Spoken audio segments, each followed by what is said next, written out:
நாட்டில் கடந்த சில தினங்களாக நிலவும் மழையுடனான சீரற்ற காலநிலை காரணமாக 10,000க்கும் மேற்பட்டோர் பாதிக்கப்பட்டுள்ளதோடு உயிரிழந்தவர்களின் எண்ணிக்கை 4ஆக உயர்வடைந்துள்ளது. கடந்த 17ஆம் தேதி முதல் நேற்று புதன்கிழமை மாலை வரை 12 மாவட்டங்களில் 2609 குடும்பங்களைச் சேர்ந்த 10,553 பேர் பாதிக்கப்பட்டுள்ளதாக அனர்த்த முகாமைத்துவ மத்திய நிலையம் தெரிவித்துள்ளது. 75 பிரதேச செயலக பிரிவுகளைச் சேர்ந்த மக்களே இவ்வாறு பாதிக்கப்பட்டுள்ளனர்.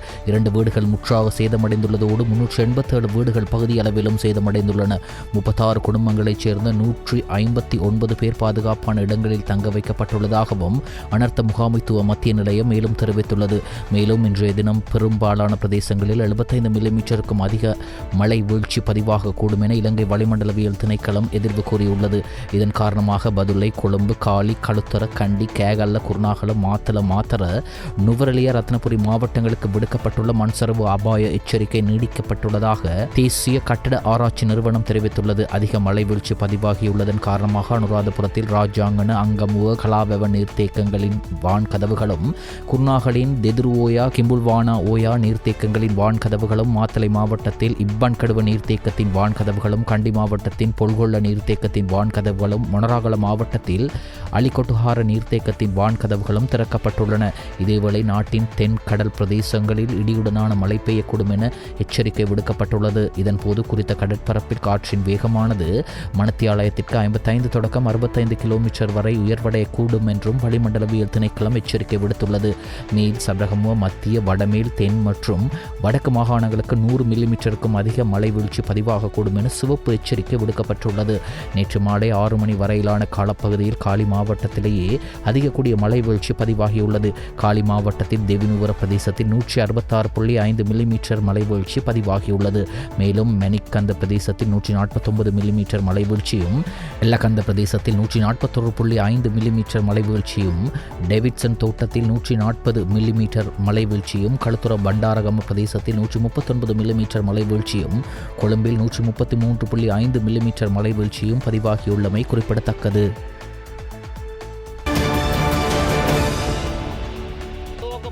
உள்நாட்டு விவசாயிகளை பாதுகாப்பதற்கும் விலை போட்டித்தன்மை மூலம் விவசாயிகளுக்கு பாதுகாப்பை பெற்றுக் கொடுத்து வாழ்வாதாரத்தை வலுப்படுத்துவதற்கும் விசேட வியாபார பண்ட அறவீட்டு சட்டத்தை அரசாங்கம் அமல்படுத்தினாலும் இதன் விளைவாக உள்நாட்டு உருளைக்கிழங்கு மற்றும் பெரிய வெங்காய செய்கைகளில் ஈடுபட்டு வரும் விவசாயிகள் போலவே நுகர்வோரும் உண்மையிலேயே பாதுகாக்கப்படுகின்றனரா என்ற பிரச்சினை காணப்படுகின்றன என்று எதிர்க்கட்சித் தலைவர் சஜித் பிரேமதாச நேற்று பாராளுமன்றத்தில் தெரிவித்தார். அவர் மேலும் தெரிவிக்கையில், நமது நாட்டில் 20,000 உருளைக்கிழங்கு உற்பத்தி செய்யும் விவசாயிகளும் பெரிய வெங்காயத்தை உற்பத்தி செய்யும் விவசாயிகள் சுமார் 7,000 பேரளவில் காணப்படுகின்றனர். இந்த செயல்முறையின் மூலம் 1 கிலோ உருளைக்கிழங்கிற்கான வரி 60 ரூபாவிலிருந்து 80 ரூபாவாகவும் 1 கிலோ பெரிய வெங்காயத்திற்கான வரி 10 ரூபாவிலிருந்து 50 ரூபாவாகவும் அதிகரிக்கப்பட்டுள்ளன. இங்கு பிரச்சனை என்னவென்றால், உள்நாட்டு உருளைக்கிழங்கு விவசாயிகளின் உற்பத்திகள் மீதான மொத்த விலை 160 ரூபாயிலிருந்து 220 ரூபாவாக அதிகரிக்கப்பட்டாலும் 160 ரூபாவுக்கே கொள்வனவு செய்யப்படுகின்றன என்று தெரிவித்தார்.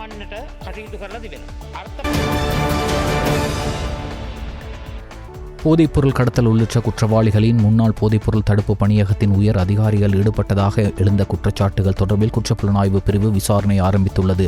வாராந்திர அமைச்சரவை ஊடக சந்திப்பில் உரையாற்றிய போலீஸ் ஊடக பேச்சாளரும் உதவி போலீஸ் அத்தியட்சகருமான எஃப்யூ வுட்லர் இந்த விடயத்தை வெளிப்படுத்தினார். தவறான செயல்களில் ஈடுபட்டதாக கண்டறியப்பட்ட எந்தவொரு நபரும் தகுதி அல்லது பதவியை பொருட்படுத்தாமல் விசாரணைக்கு உட்படுத்தப்படுவார்கள் என்றும் அவர் உறுதிப்படுத்தினார். கடல் வழியாக அதிக அளவில் மெத்தபடமைன், ஐஸ் மற்றும் ஆசிஸ் கடத்தப்படுவது அண்மையில் கண்டுபிடிக்கப்பட்டதை தொடர்ந்து இந்த விசாரணை நடத்தப்பட்டது. முன்னாள் சிரேஷ்ட போதைப் பொருள் அதிகாரிகள் இந்த சட்டவிரோத பொருட்களை கொண்டு செல்வதற்கு உதவியதாக ஒரு நபர் குற்றம் சாட்டியதாக சமூக ஊடக அறிக்கைகளை மேற்கோள் காட்டி ஊடகவியலாளர்கள் எழுப்பிய கேள்விக்கு பதிலளிக்கும் போது அவர் இதனை கூறினார். முன்னாள் அமைச்சர் விமல் வீரவன்ச அமைச்சராக செயல்பட்ட போது சுமார் 75 மில்லியன் ரூபாய் மதிப்புள்ள சொத்துக்கள் மற்றும் நிதியை சட்டவிரோதமாக சம்பாதித்ததாக கூறி அவருக்கு எதிராக லஞ்ச ஒழிப்பு ஆணைக்குழு தாக்கல் செய்த வழக்கை விசாரணைக்கு எடுத்துக் கொள்வதற்கான திகதியை கொழும்பு மேல் நீதிமன்றம் நிர்ணயித்துள்ளது. இந்த வழக்கு கொழும்பு மேல் நீதிமன்ற நீதிபதி முகமது மிகால் முன்னிலையில் அழைக்கப்பட்டது. அதன்படி குறித்த வழக்கின் விசாரணையை டிசம்பர் 18 மற்றும் ஜனவரி 20 ஆகிய திகதிகளில் நடத்துவதற்கு நீதிபதி உத்தரவிட்டுள்ளார்.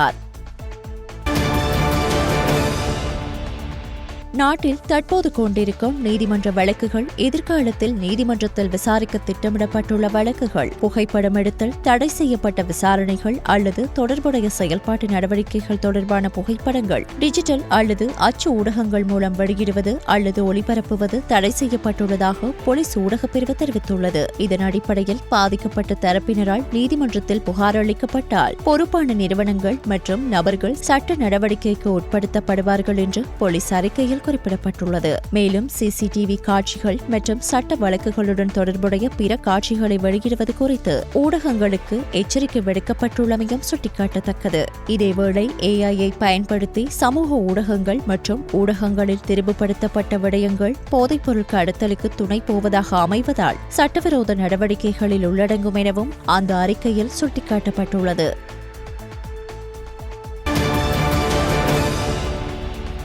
அண்மையில் கைது செய்யப்பட்ட சம்பத் மணம்பேரியை எதிர்வரும் 29ஆம் தேதி வரை விளக்கமறியலில் வைக்க வலஸ்முல்ல நீதவான் நீதிமன்றம் உத்தரவிட்டுள்ளது. மித்தனிய பிரதேசத்தில் ஐஸ் போதைப்பொருள் தயாரிப்பதற்கான மூலப்பொருட்கள் அடங்கிய 2 கொள்கலன்கள் கண்டுபிடிக்கப்பட்ட சம்பவம் தொடர்பில் சம்பத் மணம்பேரி விளக்கமறியலில் வைக்கப்பட்டுள்ள நிலையிலேயே தற்போது இந்த உத்தரவு பிறப்பிக்கப்பட்டுள்ளது.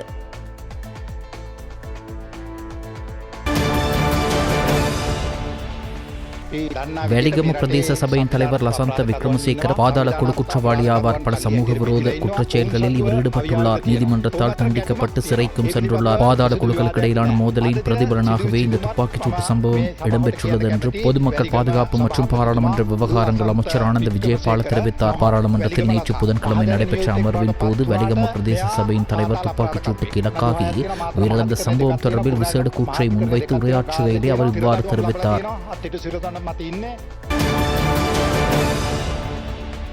வெலிகம பிரதேச சபை தவிசாளரின் கொலை சம்பவத்திற்கு பின்னால் அரசியல் ரீதியான தொடர்புகள் இருக்கின்றனவா என்ற சந்தேகம் எழுகிறது. அதனால் இது தொடர்பான விசாரணைகள் விரைவுபடுத்தி சம்பந்தப்பட்டவர்களை விரைவாக கைது செய்து சட்டத்திற்கு முன் நிறுத்த அரசாங்கம் நடவடிக்கை எடுக்க வேண்டும் என ஸ்ரீலங்கா முஸ்லிம் காங்கிரஸ் தலைவர் ரவுஃப் ஹக்கீம் தெரிவித்தார். பாராளுமன்றத்தில் நேற்று புதன்கிழமை இடம்பெற்ற விசேட வியாபார பண்ட அறவீட்டு சட்டத்தின் கீழ் கட்டளைகள் மீதான விவாதத்தில் கலந்து கொண்டு உரையாற்றுகையில் அவர் இவ்வாறு தெரிவித்தார். வெலிகமை பிரதேச சபையின் தவிசாளர் உடைய அகோரமான கொலை சம்பவம் எல்லோரையும் மிக மோசமாக பாதித்திருக்கிறது. இந்த கொலை சம்பவம் சம்பந்தமாக உரிய விசாரணைகள் மாத்திரமல்ல, குறிப்பாக சட்டத்துக்கும் ஒழுங்குக்கும் பொறுப்பான அமைச்சர் இது சம்பந்தமான விளக்கம் ஒன்றை நாளை காலை பாராளுமன்றத்திலே அவர் விடுக்க வேண்டும் என்று நாங்கள் வினயமாக கேட்டுக்கொள்ள விரும்புகிறோம். இன்று அரசியல்வாதிகளுடைய பாதுகாப்பு மாத்திரமல்ல, பொதுமக்களுடைய பாதுகாப்பும் அச்சுறுத்தலுக்குள்ளாயிருக்கின்ற ஒரு சூழல் மிக திட்டவட்டமாக திறந்த அடிப்படையிலே பட்டப்பகலிலே ஒரு காரியாலயத்துக்குள் புகுந்து ஒரு உள்ளூராட்சி சபை தவிசாளரை கொலை செய்கின்ற விஷயம் சாதாரணமான விஷயம் மாத்திரமல்ல, குறிப்பாக இந்த விஷயத்தில் இந்த உள்ளூராட்சி தலைவர் உடைய நியமனம் இடம்பெறுகின்ற தினத்தில் அவருக்கு சார்பாக வாக்களிக்க இருந்தவர்களை கடத்தி சென்று தடுத்து வைத்திருந்த ஒரு விவகாரத்திலும் அரசாங்கத்தின் மேல் சந்தேகம் எழுந்திருந்தது. இந்த பின்னணியில் இவ்வாறான கொலை நடைபெற்றிருப்பது என்பது அரசியல் ரீதியாக இதற்கு சம்பந்தம் இருக்கிறதா, ஏற்கனவே இதை வேறு பக்கங்களில் திசை திருப்பதற்காக வேறு காரணங்களையும் சொல்லி இன்று கொலையுண்டவருக்கு எதிராக அவரை அவமானப்படுத்துகின்ற அடிப்படையிலும் சில காரணங்களை சொல்ல சில ஊடகங்கள் முயற்சிக்கின்றன. அதற்கு பின்னாலே அரச தரப்பு ஆட்களும் இருக்கிறார்களா என்ற சந்தேகம் வலுவாக இருந்து கொண்டிருக்கிறது. வெலிகம பிரதேச சபையின் தவிசாளரின் கொலையை வன்மையாக கண்டிப்பதுடன் கொலைக்கான முழு பொறுப்பையும் அரசாங்கம் ஏற்றுக்கொள்ள வேண்டும். அரசாங்கத்தின் தவறாலே இந்த சம்பவம் இடம்பெற்றுள்ளது என ஐக்கிய மக்கள் சக்தியின் செயலாளர் ரஞ்சித் மத்தும பண்டார் தெரிவித்தார். பாராளுமன்றத்தில் நேற்று புதன்கிழமை இடம்பெற்ற விசேட வியாபார பண்ட அறவீட்டு சட்டத்தின் கீழ் கட்டளைகள் மீதான விவாதத்தில் கலந்து கொண்டு உரையாற்றுகையில் அவர் இவ்வாறு தெரிவித்தார்.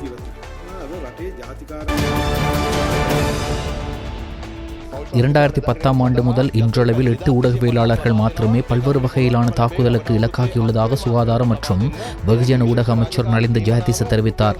பாராளுமன்றத்தில் நேற்று புதன்கிழமை நடைபெற்ற அமர்வின் போது வாய்மூல விடைக்கான கேள்வி நேரத்தில் ஐக்கிய மக்கள் சக்தி பாராளுமன்ற உறுப்பினர் முஜிபுர் ரஹ்மான் எழுப்பிய கேள்விகளுக்கு பதிலளிக்கையிலேயே அவர் இவ்வாறு தெரிவித்தார். 2010 ஆண்டு தொடக்கம் இன்று வரை படுகொலை, கடத்தல் மற்றும் தாக்குதல்களுக்கு இலக்கான ஊடகவியலாளர்களின் எண்ணிக்கை எத்தனை என்பதையும் இவர்களின் பெயர்களையும் மேற்படி பாதிக்கப்பட்ட ஊடகவியலாளர்களுக்கு நீதியை நிலைநாட்டும் பொருட்டு நடத்தப்படும் விசாரணைகளின் முன்னேற்றம் என்ன என்றும் முஜிபுர் ரஹ்மான் கேள்வி எழுப்பினார். இதற்கு பதிலளித்த அமைச்சர் நலிந்த ஜெயதிச 2010 ஆண்டு தொடக்கம் இதுவரையில் ஒரு கடத்தல் சம்பவமும் 8 தாக்குதல் சம்பவங்களுமே பதிவாகியுள்ளன. இதன்படி பிரகித் பண்டார எக்னலிகொட கடத்தப்பட்டுள்ளதுடன் மஹிந்த ஆரியவன்ச, தனுஷ்க சம்பத் செனிவிரட்ன, ஃபாரூக் முகமது சுஹைல், சுப்பிரமணியம் பாஸ்கரன், சமில ஜனித் குமார ஏகநாயக்க, அசங்க கிருஷாந்த பாலசூரிய, சினேஷ் உபேந்திர, இந்துனில் சிசிரி விஜயநாயக் ஆகியோர் தாக்குதலுக்கு உள்ளாகியுள்ளனர். பிரகீத் எக்னலிகொட விடயத்தில் 3 அடங்கிய மேல் நீதிமன்றத்தில் விசாரணைகள் நடைபெறுகின்றன. மற்றைய தாக்குதல் சம்பவங்கள் தொடர்பில் நீதிமன்ற நடவடிக்கைகள் முன்னெடுக்கப்பட்டுள்ளன என்றார்.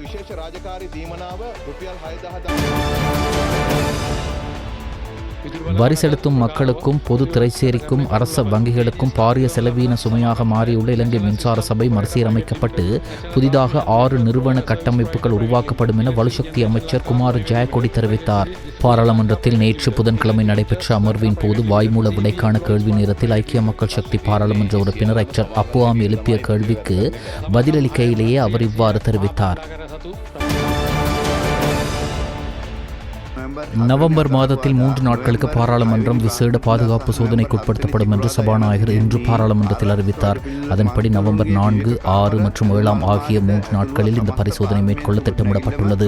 இதன்போது பாராளுமன்ற உறுப்பினர்களின் ஓய்வறைகள் மற்றும் ஆடை, அலுமாரி உட்பட முழு பாராளுமன்ற கட்டிடமும் பாதுகாப்பு சோதனைக்குட்படுத்தப்படும் என்று சபாநாயகர் அறிவித்தார். இதற்கிடையில் நவம்பர் 7 வெள்ளிக்கிழமை பாராளுமன்ற கட்டிடத்தின் உயர் பாதுகாப்பு பகுதிகளுக்கும் பாதுகாப்பு சோதனைக்குட்படுத்தப்படும். அன்று பொதுமக்கள் பார்வையிடும் பகுதி விருந்தினர்களுக்கு மட்டுப்படுத்தப்படும் என்று சபாநாயகர் கூறினார். விருந்தினர்களுக்கான அழைப்பிதழ்கள் நிதி அமைச்சினால் வழங்கப்படுவதுடன் விசேட பாதுகாப்பு திட்டம் அமலில் இருக்கும். வெள்ளிக்கிழமை பாராளுமன்றத்திற்கு வருகை தரும் போது பாராளுமன்ற உறுப்பினர்கள் சாரதிகளுடன் வர வேண்டும் என்றும் தெரிவிக்கப்பட்டது. அன்று பாராளுமன்ற வாகன தரிப்பிடம் நிறுத்துமிடம் மூடப்படும் என்பதால் பாராளுமன்ற உறுப்பினர்கள் வரும் வாகனங்கள் வாகன நிறுத்துமிடத்திற்கு அனுப்பப்படும் என்றும் சபாநாயகர் பாராளுமன்றத்திற்கு அறிவித்தார். இதற்கிடையில் அன்றைய தினம் விசேட போக்குவரத்து திட்டம் செயற்படுத்தப்படும் என்றும் சபாநாயகர் மேலும் தெரிவித்தார்.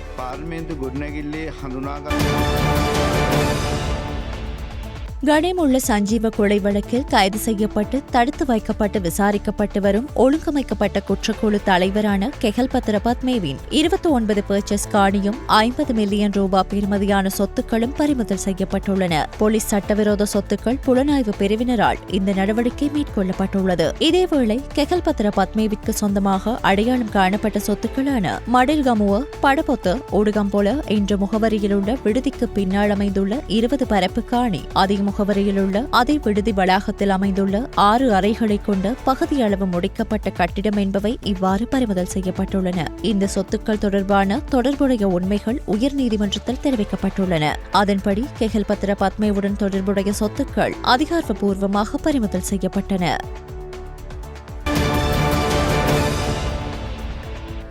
கம்பகா காட்டோவிட்ட முஸ்லிம் மகளிர் வித்தியாலயத்தின் மாணவர்களுக்கு ஜனாதிபதி செயலகம் ஏற்பாடு செய்யும் விசன் நிகழ்ச்சியில் பங்கேற்கும் வாய்ப்பு நேற்று கிடைத்தது. ஜனாதிபதி அலுவலகம், கல்வி அமைச்சு மற்றும் இலங்கை பாராளுமன்றத்தின் தொடர்பாடல் பிரிவுடன் இணைந்து பாடசாலை மாணவர்களுக்காக இந்த நிகழ்ச்சி திட்டம் செயற்படுத்தப்பட்டு வருகிறது. இலங்கை நாட்டின் பிள்ளைகள் என்ற வகையில் சமாதானம், ஒற்றுமை, சகோதரத்துவம் மற்றும் சகவாழ்வை கட்டியெழுப்புவதன் மூலம் வாழ்க்கையில் வெற்றியடைய வேண்டும் என்று மாணவிகளிடையே உரையாற்றிய ஜனாதிபதியின் சிரேஷ்ட மேலதிக செயலாளர் சட்டத்தரணி KNM குமாரசிங்க தெரிவித்தார். இந்த நிகழ்ச்சி திட்டத்துடன் இணைந்த வகையில் சுற்றுச்சூழல் பாதுகாப்பின் முக்கியத்துவத்தை உணர்த்தும் வகையில் பாடசாலைகளுக்கு பெருமதிமிக்க மரக்கன்றுகளும் வழங்கி வைக்கப்பட்டன. ஜனாதிபதி அலுவலகத்தின் முப்படை ஒருங்கிணைப்பு பிரிவின் உதவி பணிப்பாளர் மேஜர் நதிக்க தங்கொல்ல மற்றும் கம்பகா காட்டோவிட்ட முஸ்லிம் மகளிர் வித்தியாலயத்தின் அதிபர் MMM சர்ஜூன் ஆகியோருடன் ஆசிரியர்கள் உள்ளிட்ட பலர் இந்நிகழ்வில் கலந்து கொண்டனர்.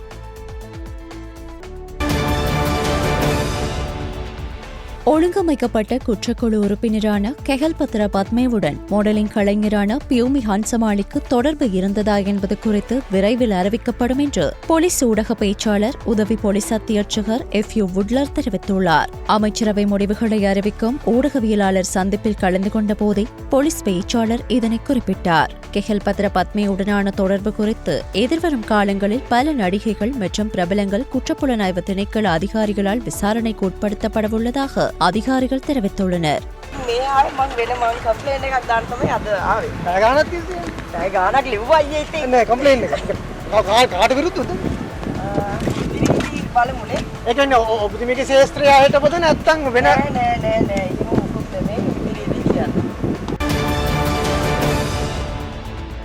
இரண்டாயிரத்து 26ஆம் ஆண்டிற்காக தெரிவு செய்யப்பட்ட பாடசாலை மற்றும் பிரிவினாக்களில் உள்ள மாணவர்களுக்கு பாதணிகளை பெறுவதற்கான வவுச்சர்களை வழங்குவதற்கு தீர்மானிக்கப்பட்டுள்ளது. ஒரு சோடி பாதணிகளை பெறுவதற்கான வவுச்சர்களை 2025ஆம் ஆண்டின் பாடசாலை தவணை முடிவதற்குள் பயனாளிகளுக்கு வழங்க தீர்மானிக்கப்பட்டுள்ளது. இந்த வவுச்சர்கள் கல்வி, உயர்கல்வி மற்றும் தொழிற்கல்வி அமைச்சு தயாரித்துள்ள நலன்புரி கொடுப்பனவுகளை வழங்குவதற்கான பரிசு அட்டைகள் கைபேசி செயலி மூலம் ஸ்கேன் செய்யக்கூடிய வகையில் QR குறியீட்டு இலக்கத்துடன் பாதுகாப்பாக அச்சிடப்பட்டு பயனாளிகளுக்கான மாணவர்களுக்கு வழங்க திட்டமிடப்பட்டுள்ளது. මාතාවන් සඳහා පාවහන් යුගලයක් ලබා ගැනීම සඳහා වන වවුචර් පත් 2025 පාසල් වාරය අවසාන වන විට ප්‍රතිලාභීන් වෙත ලබා දීමට ගරු අගමැතිතුමා ඉදිරිපත් කළ යෝජනාවට අමාත්‍ය මණ්ඩල අනුමැතිය ලබා දුන්නා.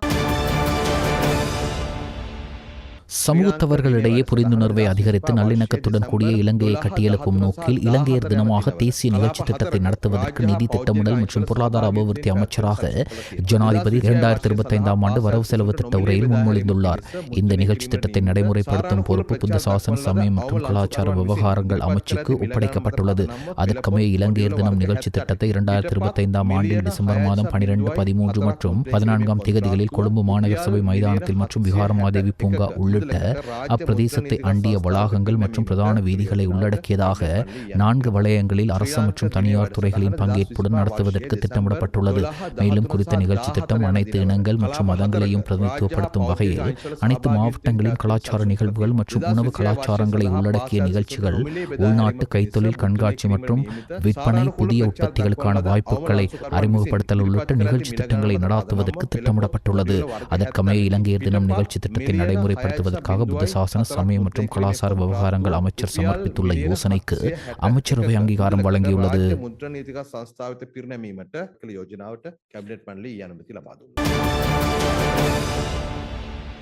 25 வயதுக்கு மேற்பட்ட 4 பேரில் ஒருவர் அவர்களின் வாழ்நாளில் பாரிசவாத நோயால் பாதிக்கப்படலாம் என்று சுகாதார தரப்பினர் கூறுகின்றனர். பாரிசவாத நோயாளிகளில் சுமார் 30% பேர் 20 முதல் 60 வயதுக்குட்பட்டவர்கள் என்று களுத்துறை போதனா வைத்தியசாலையின் நரம்பியல் வைத்திய நிபுணர் சுரங்கி சோமரத்ன தெரிவித்துள்ளார். எதிர்வரும் 29ஆம் தேதி உலக பாரிசவாத தினத்தை முன்னிட்டு நடைபெற்ற ஊடக சந்திப்பில் பங்கேற்ற போதே வைத்தியர் சுரங்கி சோமரத்ன இந்த கருத்தை தெரிவித்தார். இந்த நோயை கட்டுப்படுத்த எடுக்க வேண்டிய நடவடிக்கைகள் குறித்து விளக்கிய வைத்தியர், ஒரு நாளைக்கு குறைந்தபட்சம் சிறிது நேரமாவது உடற்பயிற்சி செய்வது அவசியம் என்று கூறினார். நடைப்பயிற்சி, உடல் உழைப்பு தேவைப்படும் விளையாட்டை விளையாடுதல், நீச்சல் அல்லது சைக்கிள் ஓட்டுதல் ஆகியவையும் சிறந்தவை என்று அவர் மேலும் கூறினார்.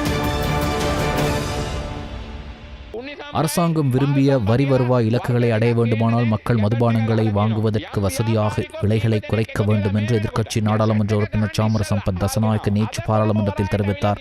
மக்களால் மதுபானங்களை வாங்க முடியாவிட்டால் நீங்கள் விரும்பிய வரி வருவாயை வசூலிக்க முடியாது. அதனால் தான் நான் அதிவிசேஷ மதுபானத்தின் விலையை குறைக்க வலியுறுத்தி வருகின்றேன் என்று சாமர சம்பத் தசநாயக்க கூறினார். ஒரு அதிவிசேஷ மதுபானத்தின் விலை ரூபாய் 4000க்கு அதிகமாக உள்ளது. விலையை குறைத்தால் மக்கள் வாங்குவார்கள் என்றும் ஒரு போத்தலின் விலையை ரூபாய் 2500க்கு விற்க முடியும் என்றும் அவர் தெரிவித்தார். இதேவேளை அரிசி இறக்குமதிக்கு அனுமதி அளிக்கும் வர்த்தமானி அறிவிப்பு வெளியாவதற்கு முன்பே அரசாங்கத்துடனோ அல்லது வர்த்தக அமைச்சருடனோ தொடர்புடைய 5 வியாபாரிகள் கொண்ட குழு பொன்னி சம்பா மற்றும் சம்பா அரிசி கொள்கலன்களை கொண்டு வந்து விட்டதாக அவர் குற்றம் சாட்டினார். வர்த்தமானி வெளியான அடுத்த நாளே கொள்கலன்கள் தென்னிந்தியாவிலிருந்து கொழும்பு துறைமுகத்தை அடைந்து விட்டன. அத்துடன் உருளைக்கிழங்கு இறக்குமதி வரியை உயர்த்த அரசாங்கம் எடுத்த முடிவு மிகவும் தாமதமானதென்றும் இந்த வரி உயர்வால் உள்ளூர் விவசாயிகளுக்கு பலன் கிடைக்காதென்றும் சாமர சம்பத் தசநாயக்க தெரிவித்தார்.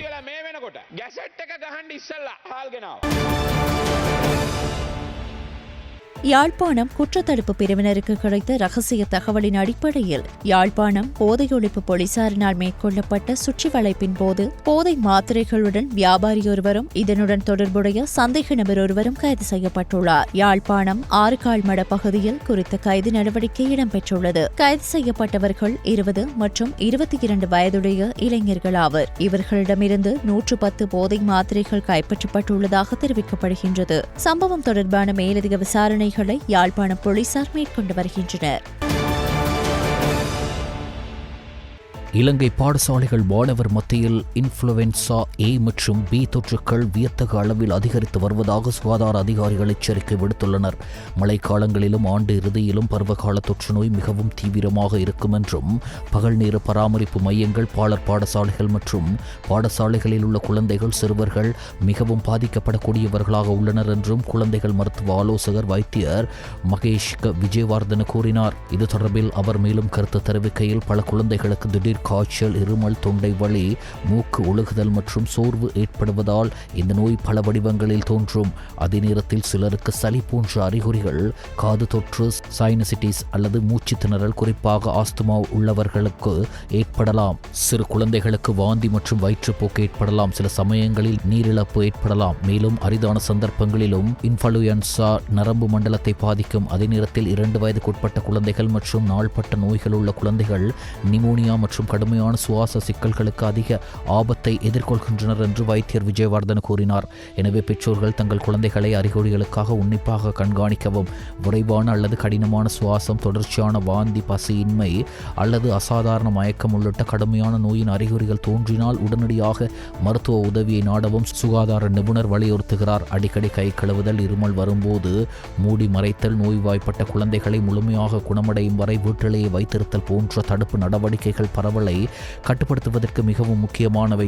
அதிக ஆபத்துள்ள குழந்தைகளுக்கு தடுப்பூசிகள் கிடைக்கின்றன மற்றும் பரிந்துரைக்கப்படுகின்றன. பெரும்பாலான குழந்தைகள் வீட்டிலேயே எளிய கவனிப்புடன் குணமடைகிறார்கள். ஆனால் எச்சரிக்கை அறிகுறிகள் அல்லது அடிப்படை நிலைமைகளை உள்ளவர்களுக்கு ஆரம்பகால மருத்துவ கவனிப்பு அவசியம். இந்த தொற்று நோயின் போது ஏற்படும் சிக்கல்களுக்கு எதிரான விழிப்புணர்வு மற்றும் தடுப்பு நடைமுறைகள் சிறந்த பாதுகாப்பாகும் என்றும் அவர் மேலும் கூறினார்.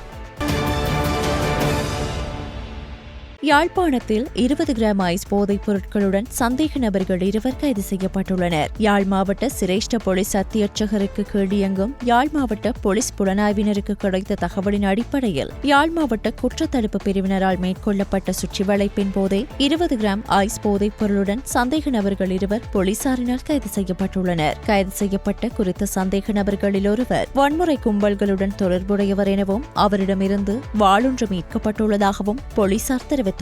இதேவேளை கைது செய்யப்பட்டவர்கள் 23 மற்றும் 25 வயதுடையவர்கள் என தெரிவிக்கப்படுகின்றது. மேலதிக விசாரணையை யாழ் போலீஸ் நிலையத்தின் குற்றத்தடுப்பு பிரிவினர் மேற்கொண்டு வருகின்றனர். சீரற்ற வானிலை காரணமாக தற்காலிகமாக நிறுத்தப்பட்டிருந்த மலையக ரயில் மார்க்கத்தில் இன்று முதல் பல ரயில்கள் மீண்டும் இயக்க இலங்கை ரயில்வே திணைக்களம் நடவடிக்கை எடுத்தது. கண்டியிலிருந்து கொழும்பு கோட்டைக்கும், கொழும்பு கோட்டையிலிருந்து கண்டிக்கும் செல்லும் பல ரயில்கள் மீண்டும் இவ்வாறு இயக்கப்பட்டன. அதன்படி இன்று அதிகாலை 4:30 மணிக்கு கண்டி முதல் கொழும்பு கோட்டை வரை, அதிகாலை 5 மணிக்கு கண்டி முதல் கொழும்பு கோட்டை வரை, காலை 6:15க்கு கண்டி முதல் கொழும்பு கோட்டை வரை, காலை 5:55 மணிக்கு கொழும்பு கோட்டை முதல் பதுளை வரை ஆகிய ரயில் சேவைகள் மீண்டும் முன்னெடுக்க திட்டமிடப்பட்டுள்ளது. இதனிடையே கண்டியிலிருந்து பதுளைக்கு முற்பகல் 11:15 மணிக்கும் மதியம் 12:35 மணிக்கும் 2 ரயில்கள் இயக்கப்பட்டன. இருப்பினும் காலை 7 மணிக்கு கொழும்பு கோட்டையிலிருந்து கண்டி செல்லும் ரயில் இன்று சேவையில் ஈடுபடுத்தப்படவில்லை என்றும் அறிவிக்கப்பட்டது. கடந்த ஞாயிற்றுக்கிழமை மண் சரிவு மற்றும் ரயில் தடம் புரண்டதால் தடைப்பட்டிருந்த கண்டிக்கும் கொழும்புக்கும் இடையிலான ரயில் சேவைகள் இன்று வியாழக்கிழமை காலை மீண்டும் ஆரம்பிக்கப்பட்டன. பலத்த மழையினால் ரம்புக்கனவுக்கும் பேராதனியவுக்கும் இடையிலான ரயில் மார்க்கத்தில் குறிப்பாக கடிகமுவ மற்றும் பலான நிலையங்களுக்கு இடையில் பல இடங்களில் மண் சரிவு மற்றும் மண் அரிப்பு ஏற்பட்டது. இதனால் சில ரயில் சேவைகள் ரத்து செய்யப்பட்டன. நேற்று அனைத்து ரயில் சேவைகளும் ரத்து செய்யப்பட்டன. இருப்பினும் இன்றைய தினம் காலை ரயில் சேவைகள் மீண்டும் ஆரம்பிக்கப்பட்டதாக ரயில்வே திணைக்களம் அறிவித்துள்ளது.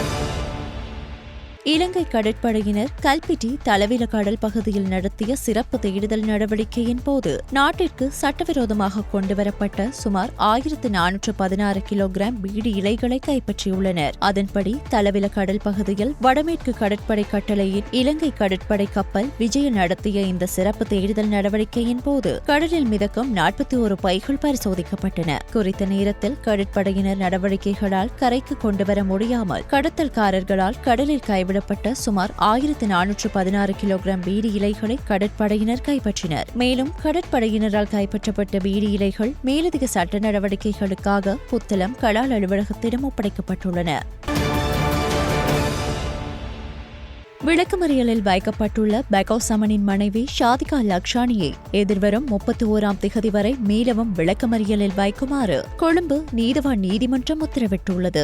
சந்தேக நபரின் பிணை மனு தொடர்பான உத்தரவு அன்றைய தினம் அறிவிக்கப்படும் என கொழும்பு பிரதான நீதவான் அசங்க எஸ் போதரகம் அறிவித்தார். குற்றப்புலனாய்வு திணைக்களம் மற்றும் பிரதிவாதிகள் தரப்பு சட்டத்தரணிகள் முன்வைத்த வாதங்களை பரிசீலித்த பின்னர் நீதவான் இந்த உத்தரவை பிறப்பித்தார். இடைவேளைக்கு பின்னர் செய்திகள் தொடரும். செய்திகள் தொடர்கின்றன. வெளிநாட்டு செய்திகள். ரஷ்யாவின் இரு பெரிய எண்ணெய் நிறுவனங்களான ராஸ்நெஃப்ட் மற்றும் லுகோயிஸ் மீது அமெரிக்கா புதிய தடைகளை விதித்துள்ளது. உக்ரைனில் அமைதி ஒப்பந்தம் குறித்து பேச்சுவார்த்தை நடத்த மாஸ்கோவிற்கு அழுத்தம் கொடுக்கும் நோக்கில் இந்த புதிய தடை விதிக்கப்பட்டுள்ளதாக வெளிநாட்டு ஊடகங்கள் தெரிவிக்கின்றன. புதிய தடைகள் குறித்து கருத்து தெரிவித்த அமெரிக்க ஜனாதிபதி டொனால்ட் ட்ரம்ப் இந்த தடைகள் அமைதி செயல்பாட்டில் ஒரு திருப்பு முனையை ஏற்படுத்த உதவும் என்று நம்புவதாக கூறினார். இவை மிகப்பெரிய தடைகள். ரஷ்யாவில் உள்ள 2 மிகப்பெரிய எண்ணெய் நிறுவனங்களுக்கு எதிரான மிக முக்கியமான தடைகள் இவை. மேலும் போர் தீர்க்கப்படும் என்று நாங்கள் நம்புவதால் அவை நீண்ட காலம் நீடிக்கும் என்று நாங்கள் எதிர்பார்க்கவில்லை என்று ட்ரம்ப் மேலும் கூறினார். நைஜீரியா நைஜர் மாகாணம் பேடாவிலிருந்து அகை நோக்கி கச்சா எண்ணெய் ஏற்றிக்கொண்டு சென்ற டேங்கர் லாரியொன்று இன்று அதிகாலை 4 மணியளவில் ஏசான் அருகில் பள்ளத்தில் விழுந்து கவிழ்ந்துள்ளது. இதை அறிந்த அப்பகுதி மக்கள் பாத்திரங்களை எடுத்துக்கொண்டு ஆறாக ஓடிய எண்ணெயை சேகரித்துள்ளனர். அப்போது திடீரென அந்த டேங்கர் லாரி பயங்கர சத்தத்துடன் வெடித்து சிதறியுள்ளது. இதில் எண்ணெய் சேகரித்துக் கொண்டிருந்த 39 பேர் உயிரிழந்துள்ளதாக அல் ஜசீரா செய்தி வெளியிட்டுள்ளது. இந்தியாவின் டெல்லியில் போலீசார் மேற்கொண்ட துப்பாக்கி சூட்டில் குற்ற கும்பலை சேர்ந்த 4 பேர் உயிரிழந்துள்ளனர். இன்று அதிகாலை போலீசார் மேற்கொண்ட நடவடிக்கையின் போது இந்த துப்பாக்கி சூடு நடத்தப்பட்டதாக வெளிநாட்டு தகவல்கள் தெரிவிக்கின்றன. பீகார் மாநிலத்தில் நன்கு அறியப்பட்ட குற்ற கும்பலான சிக்மா குற்ற கும்பலை சேர்ந்த உறுப்பினர்களை உயிரிழந்துள்ளதாக தெரியவந்துள்ளது. இந்த கும்பலை சேர்ந்தவர்களை தடுக்க போலீசார் முயன்றபோது மோதல் ஏற்பட்டதாகவும் அவர்கள் தப்பி செல்ல முயன்றபோது துப்பாக்கி சூடு நடத்தியதாகவும் போலீசார் தெரிவித்தனர்.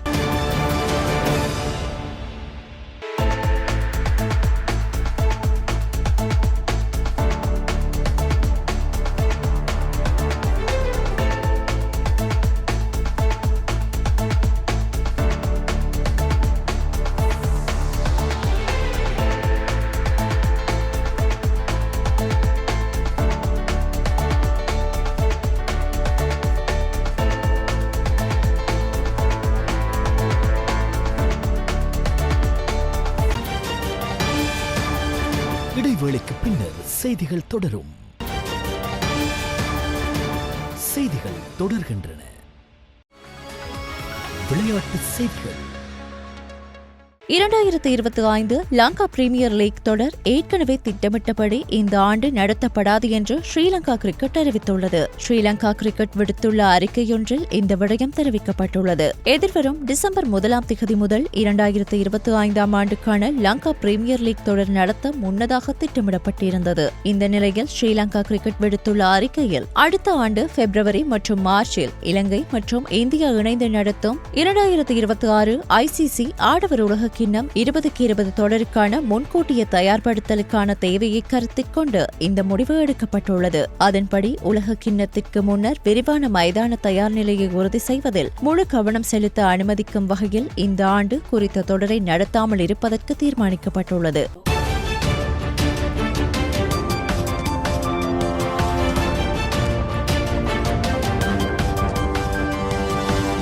ஸ்டார் தமிழ் செய்திகள் இத்துடன் நிறைவடைகின்றன. மீண்டும் எமது செய்திகள் நாளை இரவு 7 மணிக்கு ஒளிபரப்பாகும்.